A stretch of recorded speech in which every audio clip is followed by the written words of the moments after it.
Hello guys. So in the last part of video we studied that how British captured the Nawabi of Bengal after the Battle of Palasi and Battle of Buxar. Basically the Battle of Buxar was the deciding factor to get the Nawabi of Bengal. So in this part of video we will study about the wars of Mysore. अच्छा हमें पता है कि British ने Bengal capture क्यों किया. The reason was very simple.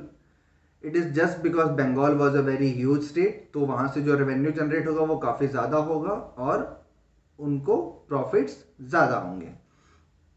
अच्छा, why they want to capture the other states? Just because कि और भी उनका प्रॉफिट शेयरिंग जो है वो इंक्रीज करेगा अगर दूसरे स्टेट्स को भी कैप्चर करेंगे तो. Now let me tell you one thing. Bengal जो आज हम देख रहे हैं इंडिया के मैप में, that was not only Bengal during the time of British. उनके टाइम में बंगाल जो है, प्रेजेंट डे बंगाल बंगाल नहीं था. Bengal includes the present day of Odisha, the present day of Bihar, some parts of Uttar Pradesh, some parts of Assam and the whole Bangladesh. ये पूरा जो था ये बंगाल था. तो यू कैन इमेजिन कि कितना बड़ा स्टेट था और उससे जो रेवेन्यू जनरेट होगा वो कितना ज़्यादा होगा.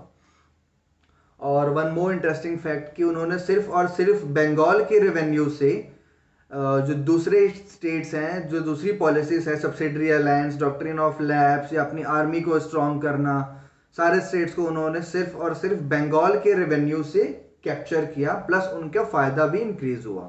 सब ब्रिटिश अगर मैं कह रहा हूं तो ब्रिटिश मतलब ब्रिटिश गवर्नमेंट नहीं है यहाँ पे.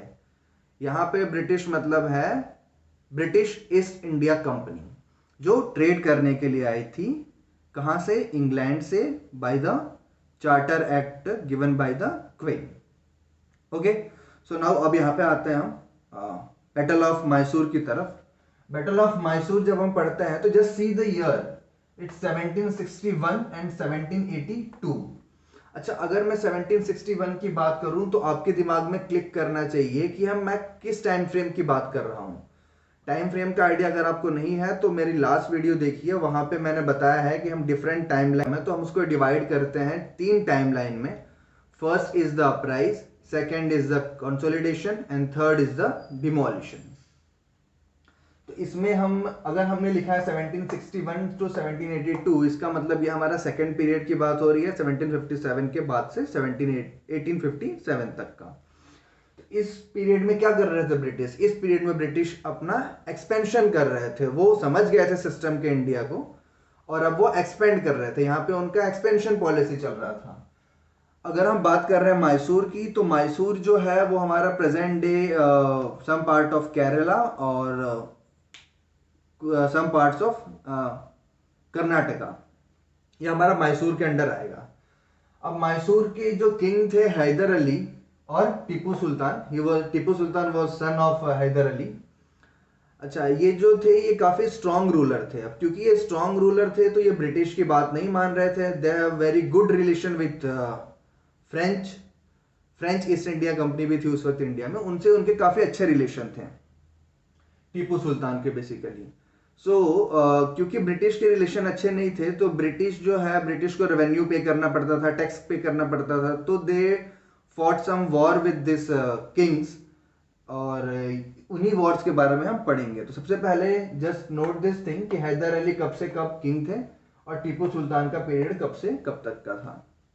You can clearly see from 1782 to 1799 Tipu Sultan का पीरियड था. तब तक ये किंग थे. उसके बाद टीपू सुल्तान जो है वो मर जाते हैं बैटल ऑफ सेरिंगपट्टनम में.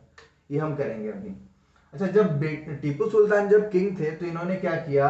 इन्होंने कंप्लीटली बंद कर दिया, स्टॉप कर दिया एक्सपोर्ट ऑफ सैंडलवुड, पेपर और कार्डमम. कहां से? जो इनके एरिया में या इनके राज्य में जितने भी पोर्ट्स थे वहां से उन्होंने इन चीजों का एक्सपोर्ट जो है वो बंद कर दिया. जब उन्होंने इसका एक्सपोर्ट बंद कर दिया तो इससे क्या हुआ कि ब्रिटिश गवर्नमेंट खफा हो गई. और इनके अच्छे रिलेशन तो फ्रेंच से थे ही, फ्रेंच गवर्नमेंट से जब इनके अच्छे रिलेशन है तो इससे क्या फायदा हुआ कि जो आर्म्स एंड एम्यूटेशन है, फ्रेंच गवर्नमेंट जो थी उस वक्त काफी स्ट्रांग थी as compare to British government. उनके जो वॉर टेक्निक्स थे that was much better than the British techniques. और ब्रिटिश और इंडिया के जो किंग्स थे उनके वॉर टेक्निक्स जो है वो काफी बुरे थे ब्रिटिश से भी. क्योंकि टीपू सुल्तान के काफी अच्छे रिलेशन थे फ्रेंच के साथ, तो इसके वजह से क्या हुआ कि वॉर टेक्निक्स काफी अच्छा था टीपू सुल्तान के पास, and that is the reason कि जो 3 मैसूर वॉर हुए थे, मैसूर वॉर अगर हम बात करेंगे तो 4 हुए थे Mysore war. This is the first Mysore war 1767 to 69, then this is the second 1780 to 84। इन दोनों वॉर्स में जो टीपू सुल्तान के फादर थे Haider Ali, he fought the war, और जो लास्ट वॉर था, लास्ट के 2 वॉर ये लड़े थे टीपू सुल्तान। हालांकि आखिरी वॉर जो बैटल ऑफ सेरिंगपट्टनम था, इसमें टीपू सुल्तान की मृत्यु हो जाती है, और इसके बाद जो है ब्रिटिश केम इनटू पावर, और जो मैसूर है उसको कैप्चर कर लेते हैं British. So there is a story जिसमें हम कहते हैं कि टीपू सुल्तान को हम कहते हैं tiger of Mysore. I guess you guys know the story. If you guys don't know the story, just go and read about it. Why we call Tipu Sultan as Tiger of Mysore? पढ़िए और फिर मुझे बताइए, comments में लिखिए, and just let me know. Thank you.